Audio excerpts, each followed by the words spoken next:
see a whole lot more of this over the coming days, weeks, and months is because of this.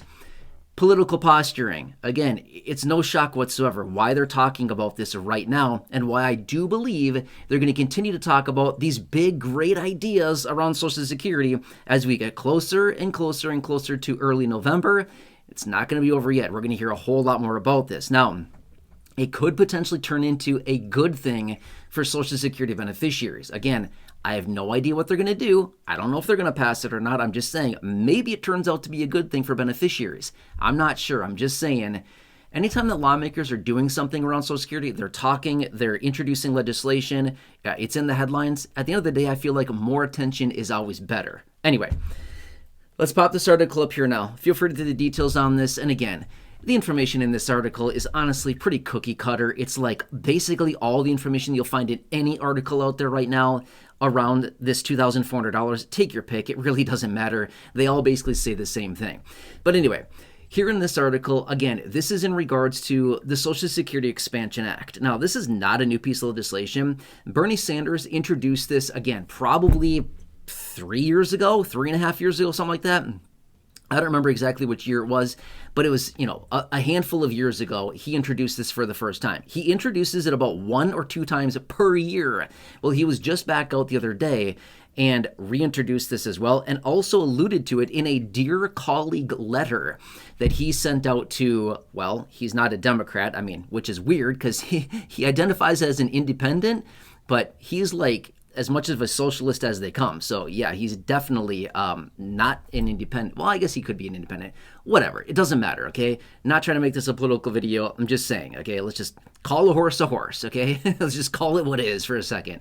But anyway, okay, here's a couple things that I want to point out. Sounds really nice. Wow. An extra $2,400 a year, which by the way, this is $200 a month. Now, here's the part that I want to point out. First off, right from the start here, $200 a month. $2,400 a year. What I find to be super interesting about this is that they actually introduced this plan, this idea, again, not necessarily the Social Security Expansion Act, but this idea, the concept of sending out $200 more per month was honestly originally floated by Chuck Schumer, Elizabeth Warren, and Ron Wyden. These Democrats, these 3 people, it was originally floated back in March of 2020 during the lockdown. Okay, so what is that? 6.5 years ago now was the first time that it was originally introduced. Okay, but my point being is that was 6.5 years ago now. Do you think the cost of living has gone up? I don't know, a little bit in the last 6.5 years? Yeah, it's gone up like 30%. So my point being is that I find it funny that the cost of living has literally gone up across the board, on average, like 30%, but yet this $200 remains the same. So I don't know. 30% increase on $200 is $60. My point being is that they should be talking about a $260 per month increase, not $200. If we're going to compare apples to apples here, then do it the way that it should be, right? Expenses have gone up, adjust the $200 accordingly, 30% higher. On $200, that is $60 more. Anyway, not trying to split hairs here. I'm just saying, let's just be fair is fair, okay? Let's just say that much. Now, here's the other part that I want to point out, and I literally have not heard a single person talk about this, but to be fair, I did have a video out, maybe, I don't know, a week or 2 or 3, whatever. Within the last couple weeks, last couple weeks, I did have a separate video out. In that video, I was talking about some of the numbers behind this, because when you look at it, you think, wow, $200 a month for everybody, 70 plus million people, $2,400 a year, that's incredible. But my big question is this: where is the money going to come from to do this? And again, that's the big question we all need to understand, is because they can't just manufacture money out of thin air. The federal government can, but guess what? They don't give it to Social Security when they do. They print money all the time. In fact, they're printing money all the time. They are printing new, fresh money. My point being is that it's not going to Social Security when they do print this money. But here's the thing I want to point out. Let's just do some super simple math here. Now, again, I totally recognize within this legislation, Bernie Sanders suggests raising taxes on higher income people to pay for this. Okay, fine. Conceptually, that makes sense. Got it. Understood. But it takes time to build up all that money. Here's the deal. If they were to implement this, they would have to start paying out Let me show you the math on this. 70 million people multiplied by $200 more per month, 200 times 70 million. $14 billion more per month is how much they would have to pay out. Now, $14 billion per month more, multiplied by the full year, 12 months, 14 billion times 12 is $168 billion more that they would have to come up with to pay out to beneficiaries. Can you extract an extra $168 billion from high-income people every year, year in and year out, to pay this extra $200? I'm going to be fair. I don't think so.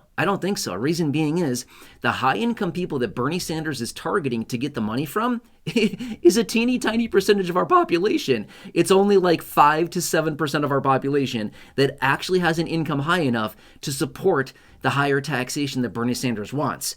So you're going to have 5 or 7 out of every 100 people cough up an extra $168 billion a year, $14 billion a month. Sorry, the math doesn't work on that. The math simply does not work on that. Not to mention, okay, back at the beginning of June, I think it was June 11th, I could be off by a couple days, but June 11th of this year, we got the 2026 Social Security Board of Trustees annual report. Within the report, we found that the trustees revealed the Social Security Trust Fund has about $2.55 trillion within it. It's going to be empty. $2.5 trillion will be gone in 6 years.